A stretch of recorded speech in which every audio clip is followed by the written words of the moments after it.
el gran juicio final.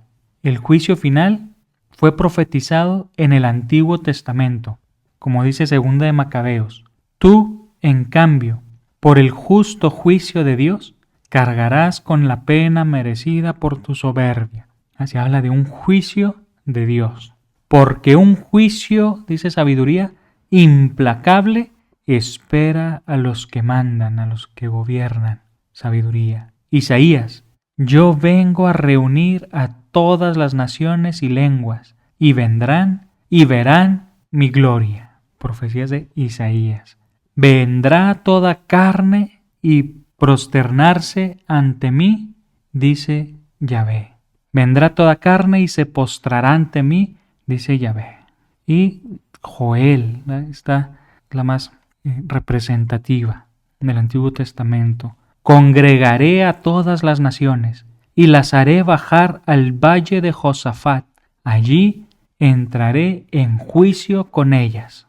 Joel, cuando habla del gran juicio que vendrá al final, él lo ubica en el valle de Josafat. Si nos vamos al diccionario para ver qué es Josafat, aquí ya tengo la palabra Josafat, en hebreo, Yosafat, dice que es un nombre simbólico de un valle cerca de Jerusalén, que es el lugar del juicio final. Joel ubica en un valle cerca de Jerusalén. Tal vez el profundo barranco que separa Jerusalén desde el Monte de los Olivos, a través del cual fluía el Cedrón. O sea, un barranco que separa Jerusalén del Monte de los Olivos, la gran ciudad santa de Jerusalén, del Monte de los Olivos, del huerto de Getsemaní. Y ahí probablemente ubica Joel que será el gran juicio final. Un juicio profetizado, pues, en el Antiguo Testamento. De hecho, Yosafat significa eso precisamente, ¿verdad? Yo viene de Yahvé, Safat significa juicio o juez, ¿verdad? El juez o el juicio de Dios. Es lo que significa literalmente Josafat, el juicio de Dios. El juicio universal se profetiza también en el Nuevo Testamento. Lo tenemos profetizado en el Antiguo Testamento y con mayor razón en el Nuevo Testamento. Dice Mateo, ay de ti, Corazín, ay de ti, Betsaida, por eso os digo que el día del juicio habrá rigor para Tiro y Sidón que para vosotras. Mateo 12, los ninivitas se levantarán en el juicio con esta generación y la condenarán. Siempre estas palabras de Jesús diciendo que el juicio contra nosotros, ¿verdad?, será más duro que el de los antiguos, ¿verdad? Porque va a repetir Jesús, porque ellos no me tuvieron delante, pero ustedes me tienen aquí, delante de ustedes. Por eso el juicio será más duro contra esta generación, ¿verdad?, la generación después de Cristo, porque nosotros lo tenemos a Él, lo podemos conocer a Él, lo pudimos conocer a Él. ¿Cuántos profetas, dice Jesús también, quisieron ver lo que ustedes ven y no lo vieron, oír lo que ustedes oyen y no lo oyeron? Ese rigor del que habla Jesús, que va a venir con mayor intensidad para nosotros. No os extrañéis, dice el Evangelio de Juan, de esto. Llega la hora en que todos los que estén en los sepulcros oirán su voz, y los que hayan hecho el bien resucitarán para la vida, y los que hayan hecho el mal para la condenación. Al juicio final precede la resurrección. O sea, primero viene la resurrección y a la resurrección le sigue el gran juicio universal. Porque es necesario que todos seamos puestos al descubierto, Pablo a los Corintios, ante el tribunal de Cristo, para que cada cual reciba conforme a lo que hizo durante su vida mortal, el bien o el mal.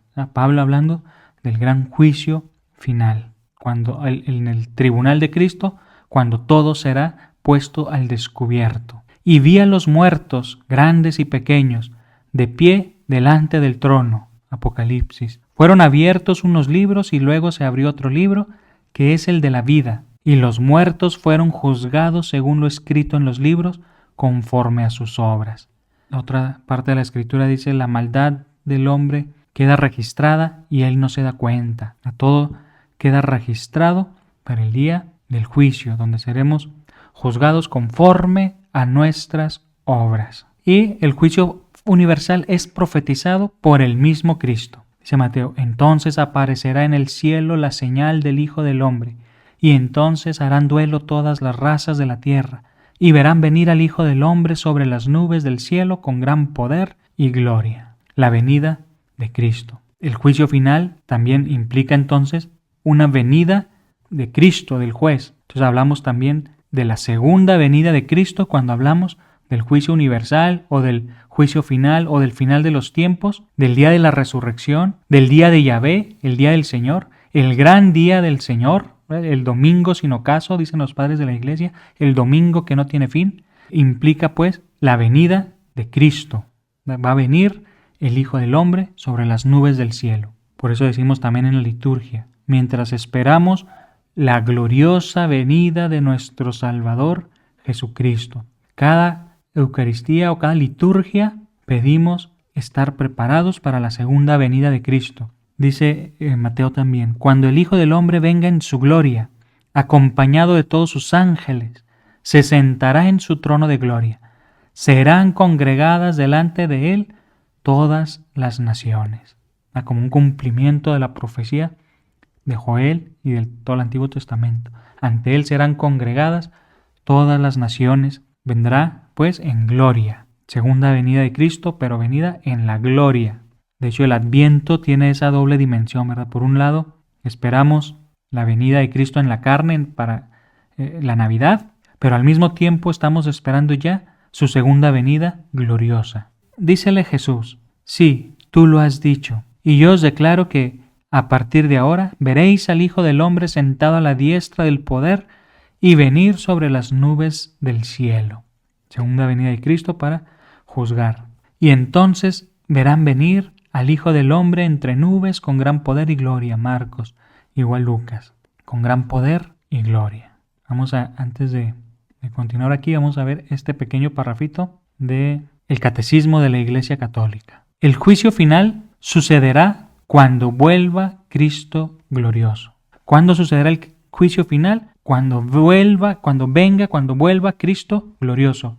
De hecho, más arriba dice, la resurrección de todos los muertos, de los justos y los pecadores, precederá al juicio final. Es decir, ¿cuándo sucederá el juicio final? Cuando vuelva Cristo. ¿Y cómo vamos a saber ya que viene Cristo? Porque precede la resurrección de todos los muertos, justos y pecadores. Dice, solo el Padre conoce el día y la hora en que tendrá lugar. Solo Él decidirá su advenimiento. Solo el Padre conoce el día y la hora de la venida de Cristo, del juicio final. Nadie más, dice Jesús, ni siquiera yo, solo el Padre lo conoce. Por eso nos va a estar invitando a estar alertas, vigilantes, a velar, a orar, a esperar su advenimiento, esperar su venida, esperar alertas su venida, porque no sabemos ni el día ni la hora. Análogamente, tampoco sabemos cuándo vendrá el final de nuestra propia vida. No sabemos ni el día ni la hora de cuando nos toca a nosotros también nuestra propia muerte y el juicio particular. Lo que esperamos nosotros al final de nuestra propia vida, esperamos ese final inminente, esperamos el juicio, así también esperamos el juicio final y hemos de esperar su advenimiento, de estar preparados para la venida de Cristo. Cristo volverá glorioso y entonces será el juicio. El juicio final revelará que la justicia de Dios triunfa de todas las injusticias cometidas por sus criaturas y que su amor es más fuerte que la muerte. El mensaje del juicio final llama a la conversión, mientras Dios da a los hombres todavía el tiempo favorable, el tiempo de salvación. El juicio final es pues una llamada a la conversión. Dios quiere que todos los hombres se salven. No es para llenarnos de terror, es una invitación, una llamada a la conversión, porque ahorita es el tiempo favorable, el tiempo de salvación. Si Jesús nos advierte de este juicio final, es porque hay tiempo para rectificar el camino, hay tiempo para convertirnos, hay esperanza, hay salvación. Después del juicio final, pues ahí ya no habrá más tiempo. Después de la venida de Cristo, cesa el sacrificio redentor, ya no hay más sacrificio por los pecados, Ya no hay más tiempo para convertirse. Después de que Cristo vuelva, el tiempo se habrá agotado. El tiempo de la misericordia, el tiempo favorable, el tiempo de la salvación es hoy. Hoy es el tiempo para rectificar, para convertirnos. Inspira el santo temor de Dios. El juicio final también nos inspira el santo temor de Dios.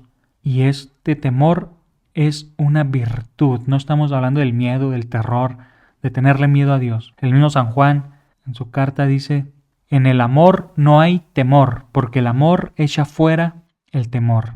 Pero ese temor es un miedo, es un terror. Donde hay amor no hay terror, no hay miedo. Pero el santo temor de Dios, ese es un don del Espíritu Santo.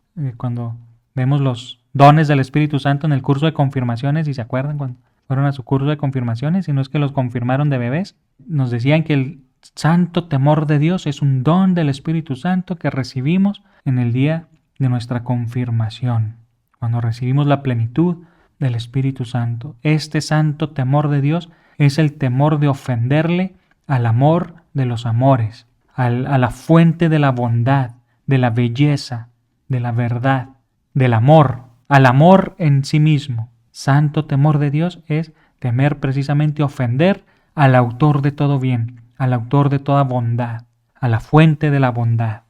Anuncia la bienaventurada esperanza de la vuelta del Señor, que vendrá para ser glorificado en sus santos y admirado en los que hayan creído. Hasta en el juicio final anuncia esa bienaventurada esperanza de la vuelta del Señor, que el Señor vuelve. Es decir, la certeza de que habrá un juicio final nos da también la certeza de que Cristo viene y de que Cristo volverá para ser glorificado en sus santos, para ser glorificado en su iglesia. El juicio universal, una enorme tribulación. La enorme tribulación que padecerán los hombres antes del juicio final fue prefigurada en el Antiguo Testamento. La langosta invadió todo el país de Egipto y se posó en todo el territorio egipcio, en cantidad tan grande como nunca había habido antes tal plaga de langosta, ni la habrá después. Cubrieron toda superficie del país hasta obscurecer la tierra. Comieron toda la hierba del país y todos los frutos de los árboles que el granizo había dejado. No quedó nada verde ni en los árboles ni en las hierbas del campo en toda la tierra de Egipto. Y se elevará en todo el país de Egipto un alarido tan grande como nunca lo hubo ni lo habrá. Jamás se hizo debajo del cielo entero nada semejante a lo que hizo él en Jerusalén, conforme está escrito en la ley de Moisés, hasta el punto de que llegamos a comer uno la carne de su propio hijo, otro la carne de su propia hija, y los entregó el Señor en poder de todos los reinos de nuestro alrededor, para que fuese objeto de oprobio y maldición entre todos los pueblos circundantes. Baruch. Acontecimientos del Antiguo Testamento que se vuelven prefigura en el día del juicio. Primera de Macabeos: asomaron los sin ley por todo el territorio de Israel y levantaron cabeza todos los que obraban la iniquidad. Hubo entonces una hambre extrema y el país se pasó a ellos. Báquides escogió hombres impíos y los puso al frente del país. Se dieron estos a buscar con toda suerte de pesquisas a los amigos de Judas Macabeo, y los llevaban a Báquides, que les castigaba y escarnecía. Tribulación tan grande no sufrió Israel desde los tiempos en que dejaron de aparecer profetas. Esos hechos antiguos se vuelven figura, se vuelven profecía de la gran tribulación. Será aquel un tiempo de angustia, como no habrá habido hasta entonces desde que existen las naciones. Dice Daniel. Daniel es el libro más reciente, más nuevo, digamos, del Antiguo Testamento, de los últimos en ser escritos antes del Nuevo Testamento, antes del periodo intertestamental y luego el Nuevo Testamento. Y es un libro apocalíptico, tiene un lenguaje apocalíptico. Y ahí se nos dice: será aquel un tiempo de angustia, como no habrá habido hasta entonces otro desde que existen las naciones. Aquel día del juicio será un día de angustia. La angustia de que el final es inminente, la angustia de que se agotó el tiempo, de que vamos a ser juzgados y ya no hay más tiempo. Rectificar el camino es algo que no debemos posponer. Nada de que ahorita me doy el lujo de ser pecador y ya después me rectificaré mi camino, ¿verdad?